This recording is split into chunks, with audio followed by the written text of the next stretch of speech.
Since 1948, the United States has handed Israel more than $300 billion in inflation-adjusted support, advanced weapons, F-35 fighter jets, Iron Dome batteries, real-time intelligence feeds, joint missile production, emergency resupply during every major war. No other country in the Middle East even comes close to this kind of blank check treatment.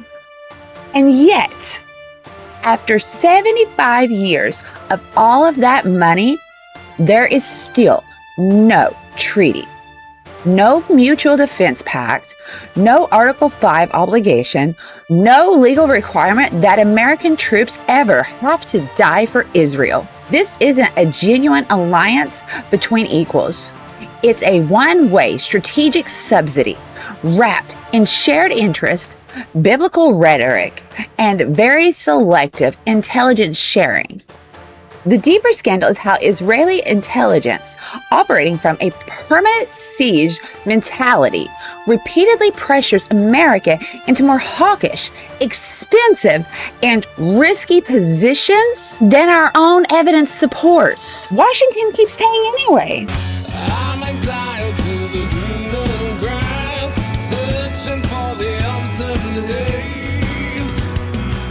Welcome back to Chom's Talks. I'm Choms. Today, I'm telling you the uncomfortable story of a massively subsidized relationship that desperately needs hard boundaries. It started as an economic and humanitarian aid in 1948, but after the 1973 Yom Kippur War, it transformed into a massive, institutionalized military pipeline. Today, the baseline is roughly $3.8 billion per year, with giant supplemental packages during crises that can add billions more virtually overnight. Here's the part too many people deliberately ignore.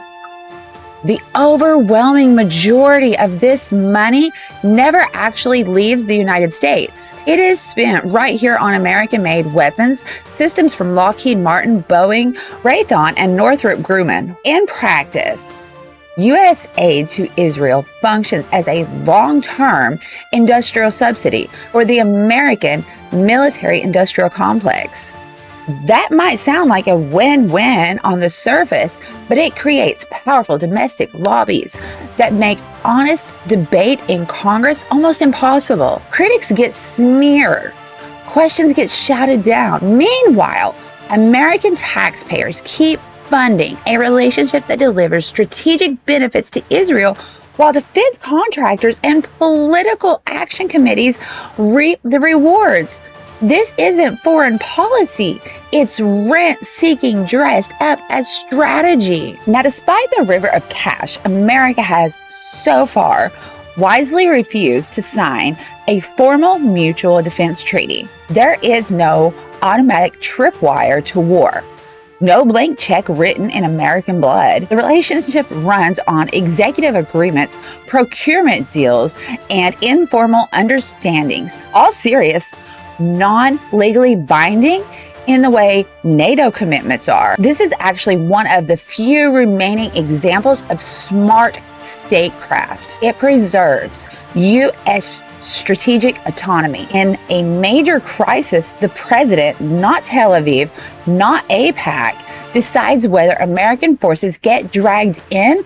That decision must rest on American intelligence and American national interests alone. Anything less is a betrayal on the people who pay the taxes and send their kids to fight. American intelligence is built around a demanding standard. Has the adversary made the deliberate decision to act? Not could they, but did they? It tries imperfectly to stay evidence-based and avoid unnecessary wars.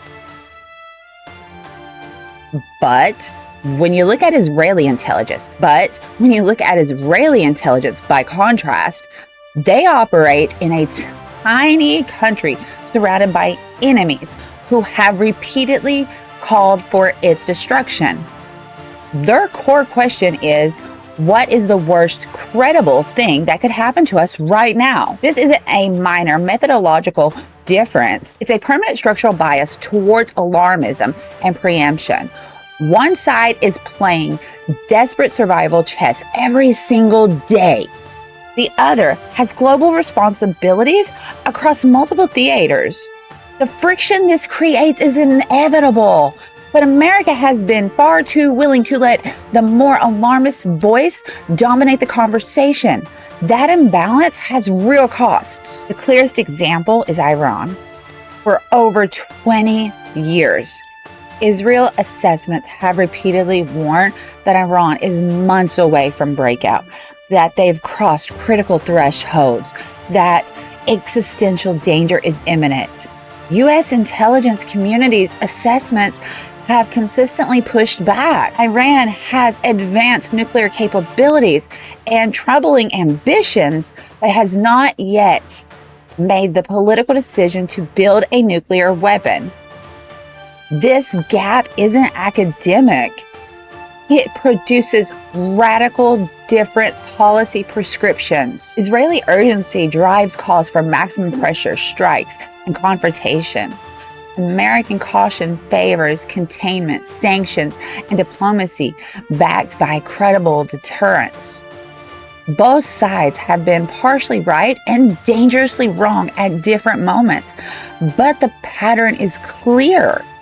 Israeli worst-case scenarios consistently pull Washington toward higher risk postures than raw intelligence justifies. We cannot keep letting this happen. To be clear, Israeli intelligence has provided real value. Human sources deep inside Iran, detailed targeting packages, and scientist network mapping help shape effective sanctions and cyber operations throughout the 2000s and 2010s.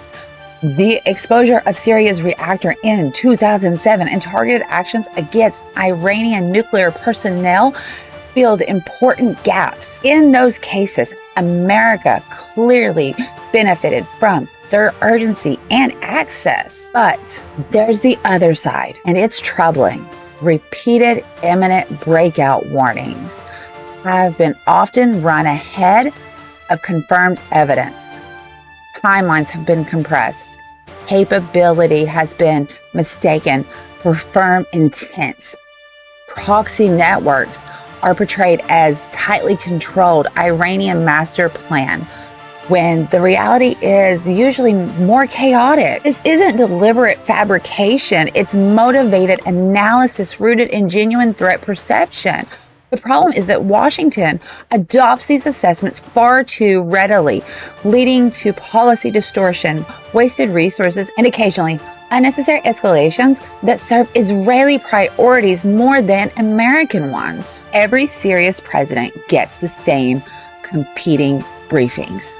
U.S. intelligence, uncertain intent, no smoking gun, proceed with caution. Israeli intelligence, reinforced by domestic lobbies, high risk of imminent catastrophe, act now. Too often, political pressure, campaign contributions, and the fear of being labeled weak on Israel tilt the scales towards the more alarmist position. The result is a blended, inconsistent policy that lacks the cold strategic clarity America needs. Our interests overlap with Israel's in important ways.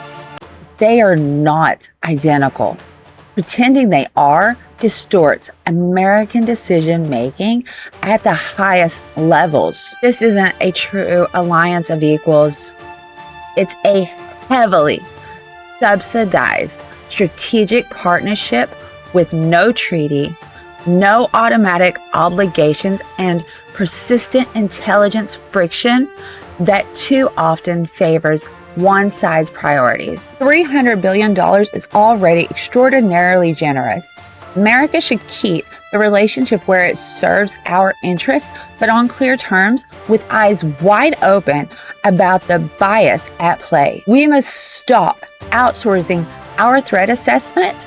Strategic autonomy and healthy skepticism are not disloyalty. They are responsible behavior of a great power. If you enjoyed this episode, please like, subscribe, and leave your comments below. Until next time, this is Choms Talks.